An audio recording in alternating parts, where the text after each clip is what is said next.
મારું તો આ ચોખ્ખું મંતવ્ય છે. હું જ્યારે પ્રેસિડેન્ટ હતો ત્યારે બી કહેતો હતો કે માર્કેટમાં ડાયરેક્ટ રિટેલ ઇન્વેસ્ટરે આવવાનું જ નહીં, કારણ કે તમને ખબર નથી કે માર્કેટમાં ઇન્વેસ્ટમેન્ટ કેવી રીતે કરવું, શા માટે કરવું, કયા સેગમેન્ટમાં કરવું.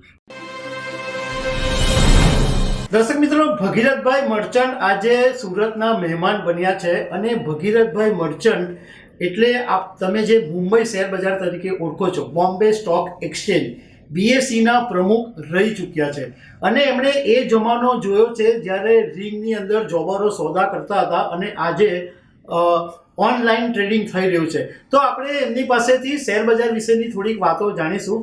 ભગીરથભાઈ, તમારો જે જમાનો હતો એ જોબરોનો જમાનો હતો, રિંગની અંદર સોદા થતા હતા. આજે ઓફિસમાં બેસીને ઓનલાઈન સોદા થઈ રહ્યા છે. તો તમારાથી અત્યાર સુધીનો કેટલો ફરક આવ્યો? બેસિક ફરક એ આવ્યો કે એ જમાનામાં ઇક્વિટી રિસર્ચનું મોટું સ્ટાન્ડર્ડ નહોતું. બહુ જ લોકો ઇક્વિટી રિસર્ચ કરતા હતા. આજે ઇક્વિટી રિસર્ચ કરીને પછી ઇન્વેસ્ટમેન્ટ એડવાઇસ આપીએ છીએ.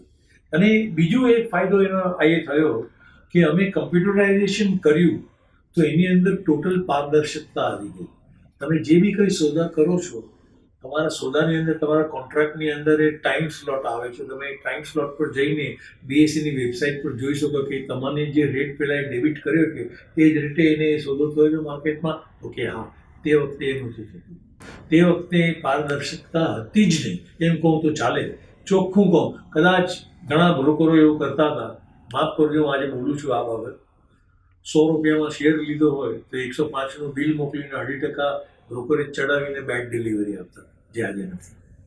ભગીરથભાઈ, આપણે ઘણા બધા લોકો એવી વાતો કરતા હોય છે કે ભાઈ શેર બજારનો ઇન્ડેક્સ 1 લાખ ઉપર જશે અને મોટા ભાગના લોકોને એ જ જાણવામાં રસ હોય છે કે સાહેબ ટિપ્સ આપો નહીં, કયા શેરમાં રોકાણ કરવું જોઈએ. તો અમારે રોકાણકારને એ જાણવું છે કે કયા સેક્ટરની અંદર રોકાણ કરવું આગામી દિવસોની અંદર બેટર પડશે. મારા હિસાબે અત્યારની આપણી આર્થિક પરિસ્થિતિને આપણે જોઈએ તો ઇન્ફ્રાસ્ટ્રક્ચર સેગમેન્ટ બહુ મોટું છે.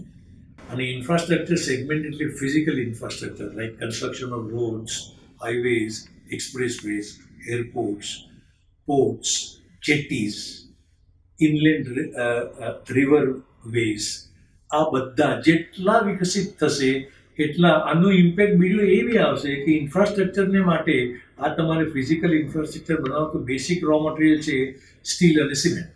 જો આની એની સાથે એ થાય અને જેમ જેમ નવા ઇન્ફ્રાસ્ટ્રક્ચર આવતા જશે તો એની સીધી પહેલી અસર સકારાત્મક અસર પડશે ઓટોમોબાઈલ ઇન્ડસ્ટ્રી પર. લોકો ટ્રક્સ લેશે, ગાડીઓ લેશે. તમે જો આજે ગાડીઓનું કેટલું પોપ્યુલેશન વધતું જાય છે અને એની હિસાબે શું તો કે ઓઇલ એન્ડ ગેસ ઇન્ડસ્ટ્રી વધશે. કેમ કે એ બધું ચલાવવા માટે તમને એનર્જી તો જોઈએ ને, લાવશો ક્યાંથી? જો આ બધું છે ને, આને મલ્ટીપ્લાયર ઇફેક્ટ કહીએ અમે ઇંગ્લિશમાં, કે એક ઇન્ફ્રાસ્ટ્રક્ચર સેગમેન્ટ વિકસવાથી કેટલા બીજા અન્ય સેગમેન્ટ્સ બી એની સાથે જોડાયેલા છે અને એના હિસાબે એટલે ઇન્ફ્રાસ્ટ્રક્ચર લો તો સિમેન્ટ સ્ટીલ બી આવશે, એની સાથે ઓટોમોબાઈલ બી આવશે, એની સાથે ટાયર ઇન્ડસ્ટ્રી બી આવશે, ઓઇલ એન્ડ ગેસ ઇન્ડસ્ટ્રી બી આવશે, ઓટો કમ્પોનન્ટ્સ બી આવશે અને હવે તો ઇલેક્ટ્રિક વ્હીકલ્સ આવ્યા છે. તમે વિચાર કરો.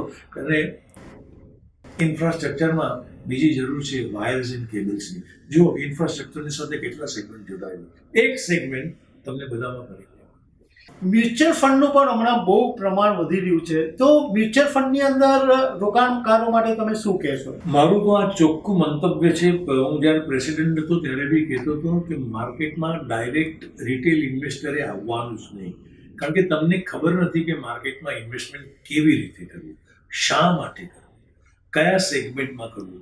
એ સેગમેન્ટમાં કંપનીઓ જે છે એમાંથી કઈ કંપનીઓમાં કરવું, આ બધી છે ને તમારી પાસે ઇક્વિટી રિસર્ચની બહુ આવડત નથી. ત્યારે મ્યુચ્યુઅલ ફંડ ઇન્ડસ્ટ્રી પાસે શું છે કે આ બધી આવડત એમની પાસે છે. એમની પાસે પોતાનું એક્સક્લુઝિવ ઇક્વિટી રિસર્ચ ડિવિઝન છે. એ કન્ટિન્યુઅસ બધી જ ઇન્ડસ્ટ્રીનું એનાલિસિસ કરતા જ હોય છે અને અંદર કાઢે છે કે ગુણાત્મક દ્રષ્ટિએ તમે જોવા જાઓ તો કઈ ઇન્ડસ્ટ્રી સારી છે, જે ગ્રોથ ઇન્ડસ્ટ્રી કહેવાય, અને એ ઇન્ડસ્ટ્રીમાં કઈ કંપનીઓ જોડાયેલી છે અને એમાંથી એ કંપનીઓમાંથી કઈ કંપનીઓ સારી ઇન્વેસ્ટ કરવા માટે છે. આ મ્યુચ્યુઅલ ફંડ પાસે છે. એટલા માટે તમે મ્યુચ્યુઅલ ફંડની થ્રુ આવો તો બહુ સારું. અને મ્યુચ્યુઅલ ફંડની થ્રુ આવતા ઇન્વેસ્ટરો આજે બહુ જ કમાયા છે. તમે જુઓ, આજે મને કહેતા હર્ષ થાય છે કે total assets under management with mutual fund industry is 50 lakh crore અને લગભગ 20,000 કરોડ રૂપિયા દર મહિને માત્ર એસઆઈપીમાં આવે છે. તો ઇન્વેસ્ટરે બી જાગ્યા છે. તો ડાયરેક્ટલી સ્ટોકની અંદર તમારે જો રોકાણ કરવું હોય તો તમારે પ્રોફેશનલ રોકાણકાર થવું જરૂરી છે. એનો અર્થ એ થયો તમને ઇક્વિટી રિસર્ચ કરતા આવડવું જોઈએ. દર્શક મિત્રો, શેર બજારનો એક એવો સમય હતો કે તમે કોઈ સોદો કરો તો એના 15-20 દિવસ પછી સેટલમેન્ટ થાય, પછી તમારા હાથમાં શેર આવે, કંપનીમાં નામે ચડાવો, પછી તમે એના માલિક બનો. એમાં બહુ બધા પ્રોબ્લેમો પણ ઊભા થતા હતા. અને આખું જે તમે અત્યારે ઓનલાઈન જોઈ રહ્યા છો, અત્યારે તમે ડીમેટ એકાઉન્ટ જોઈ રહ્યા છો, એક દિવસમાં સેટલમેન્ટ તમે જોઈ રહ્યા છો, આ બધાની અંદર ભગીરથભાઈ મર્ચન્ટનું પણ મોટું યોગદાન છે. કારણ કે એમણે તે વખતે ઘણા બધા પ્રયત્નો કર્યા અને આજે તમે જુઓ છો એ ઓનલાઈન ને બધું એ એમને કારણે શક્ય બન્યું છે. ભગીરથભાઈ, થેન્ક યુ વેરી મચ. ખબર છે ડોટ. Thank you.